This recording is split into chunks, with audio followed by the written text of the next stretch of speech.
السلام علیکم ناظرین، آپ دیکھ رہے ہیں ذیشان سید یوٹیوب چینل۔ ناظرین، آج بات کریں گے کہ سابق وزیر اعظم عمران خان جیل میں ہیں، جیل میں رہیں گے، ابھی 3-4 مہینے ان کو لگیں گے، اور ان 3-4 مہینوں میں سپریم کورٹ کی چیف جسٹس آف پاکستان جو ہے وہ چینج ہو جائیں گے، یعنی کہ چیف جسٹس قاضی فائز عیسیٰ ہوں گے۔ اب قاضی فائز عیسیٰ صاحب کے ساتھ عمران خان حکومت میں جو ہوا، اس پہ عمران خان نے بھی خود کہا کہ ہم نے نہیں کیا، کسی اور کے کہنے پہ، یعنی کہ پنڈی والوں کے کہنے پر وہ سارا کچھ ہوتا رہا۔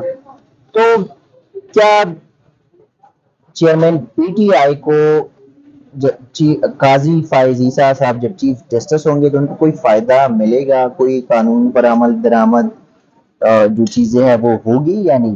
ہمارے ساتھ موجود ہے ہمارے سینئر کورٹ رپورٹر جہان زیب بھائی صاحب۔ بھائی صاحب ویلکم۔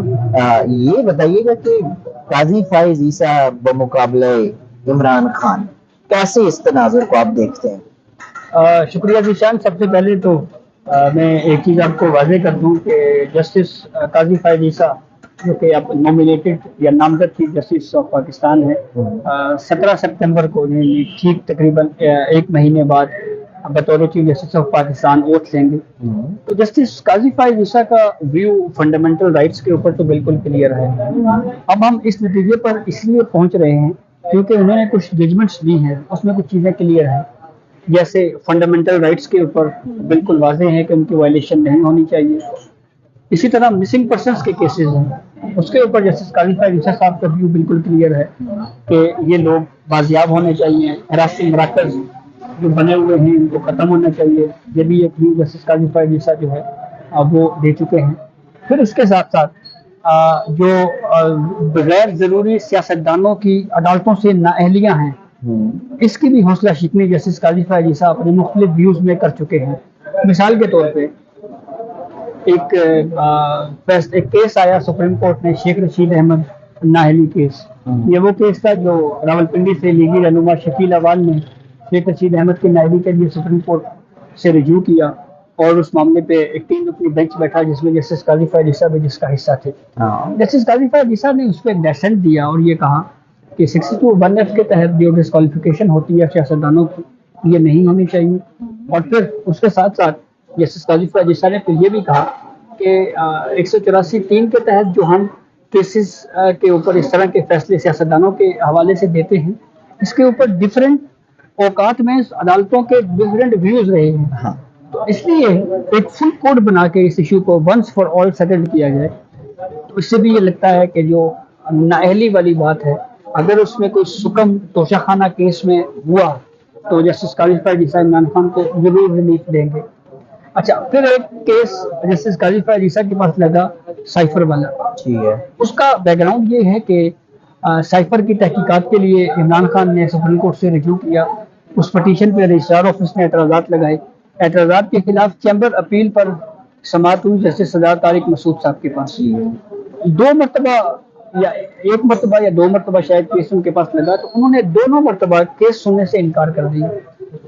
پھر اس کے بعد چیف جسٹس عمر عطا بلیال نے یہ کیس بھیجا جسٹس قاضی فائز عیسیٰ کے پاس۔ جسٹس قاضی فائز عیسیٰ نے چیمبر اپیل کرتے ہوئے اس کو پہلے تو اوپن پروسیڈنگ ہوئی، اور جسٹس قاضی فائز عیسیٰ نے کوئی ایڈورس رائے یا ایڈورس اوپینین عمران خان کے خلاف نہیں دیا، بلکہ صرف یہ کہا کہ کمیشن بنانا یا انکوائریاں یا تحقیقات کروانا یہ اختیار حکومت کا ہے۔ عمران خان جب خود پرائم منسٹر تھے اس وقت انہوں نے خود تحقیقات نہیں کروائی، اس کے بعد اتحادی حکومت تھی، اس کے بارے میں یہ کہا جسٹس قاضی فائز عیسیٰ نے اپنے ویو میں کہ اگر حکومت خود چاہے تو وہ اس کے اوپر انکوائری کروا سکتی ہے۔ ملٹری کورٹس جو 9 مئی کے واقعات کی روشنی میں جو لوگ فوج کی تحویل میں دیے گئے، اس معاملے کے اوپر جو پہلا بینچ تھا 9 رکنی، اس میں جسٹس قاضی فائز عیسیٰ شریف تھے، وہاں پہ بھی جسٹس قاضی فائز عیسیٰ نے کیٹیگوریکل یہ کہا، ایک تو انہوں نے یہ کلیئر کیا کہ بھائی کے پی کے جو حراستی مراکز تھے ان کو ختم کرنے کا پشاور ہائی کورٹ کے مرحوم چیف جسٹس وقار شیخ صاحب نے فیصلہ دیا،